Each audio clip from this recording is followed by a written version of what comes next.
నమస్కారం. గతంలో చాలాసార్లు మాట్లాడుకున్నాం. వీడియో 3 నిమిషాల్లోపే కంప్లీట్ చేద్దాం అన్నట్టు. బట్ ఉన్నటువంటి ఇష్యూస్ మొత్తం ఎక్స్‌ప్లెయిన్ చేయాలంటే తప్పదు అన్నట్టుగా లెంతీ అయిపోతూ ఉన్నాయి. సరే, నా లైఫ్‌లో కొన్ని డేట్స్‌కి ఒక ప్రత్యేకమైన గుర్తింపు ఉంది నా లైఫ్ వరకి. అలా ఈ జూలై 11 నాకు ప్రత్యేకం. సో, ఈరోజు మళ్ళీ డెసిషన్ తీసుకుంటున్నాను. ఇదన్నీ ఇంప్లిమెంట్ అయితే బాగుండు. వెనకాల బ్యాకప్ అరౌండ్ 290, 270 వీడియోస్ ఉన్నాయి.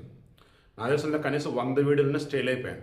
మిగతా 200 వీడియోలైనా ప్రాపర్గా వితిన్ 10 days లోపల అప్లోడ్ చేస్తాం.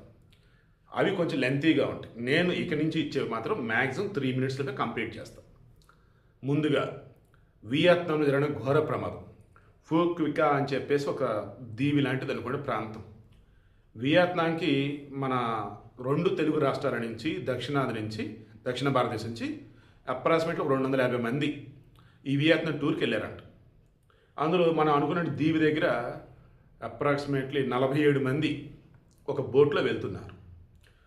వాళ్ళు వెళ్ళింది ఒక బిజినెస్ ట్రిప్, సరదాగా జాలీ ట్రిప్. ఇందులో తమిళనాడు, మన ఆంధ్రప్రదేశ్, తెలంగాణ చెందిన వాళ్ళు ఉన్నారు. ఇప్పుడు ఈ బోట్ తిరగబడింది. 15 మంది చనిపోయారు, 9 మంది గల్లంతయ్యారు, 22 మంది లక్కీలు సేవ్ అయ్యారు. ఈ చనిపోయిన 15 మందిలో కడపకు చెందినటువంటి శ్రీధర్ ఉన్నారు, మచిలీపట్నం చెందిన జయశ్రీ ఉన్నారు. జయశ్రీ వాళ్ళ భర్త పాపం చావు బతుకుల మధ్య ఉన్నారంట. తమ్నైల్లో పెట్టి నేను మరలా చెప్తున్నా, దేశం దాటినా కానీ చిన్న జాగ్రత్త మరిచారు. ఏంటది? నీటిలో ప్రయాణం అన్నప్పుడు ఖచ్చితంగా లైఫ్ జాకెట్ ఉండాలి. అది వేసుకున్నారంటే నేను చూస్తున్నటువంటి విజువల్స్లో ఎక్కడ కూడా నాకు అలా కనిపించలేదు.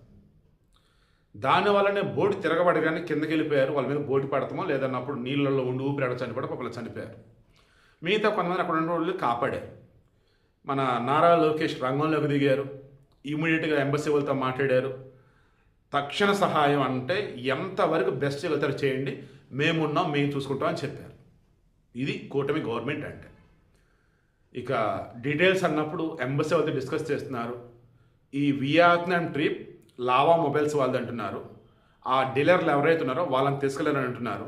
మన ఏపీ, తెలంగాణలో ఈ ట్రిప్కి వెళ్ళినటువంటి ఫ్యామిలీ మెంబర్స్ ఎవరైనా ఉంటే కొంచెం ధైర్యంగా ఉండండి. ఒకవేళ అనుకోకుండా మీలో ఎవరైనా కానీ మీ కుటుంబ సభ్యులు కోల్పోతే ఆ దేవుడు మీకు అండగా ఉండాలి, ప్రభుత్వం మీకు అండగా ఉంటుంది. ఇక్కడి నుంచి అయినా కానీ నదైనా, సముద్రమైనా, చెరువైనా, ఏదైనా నీటిలో మనం వెళ్తున్నాము అంటే బోట్ అయినా, లాంచ్ అయినా, ఏదైనా లైఫ్ జాకెట్ ఖచ్చితంగా అయితే ధరించండి ప్లీజ్. సముద్రం అకస్మాత్తుగా అల్లకల్లం అవడంతో పాపం చనిపోయారంట. బోట్ తిరగబడింది అందుకే.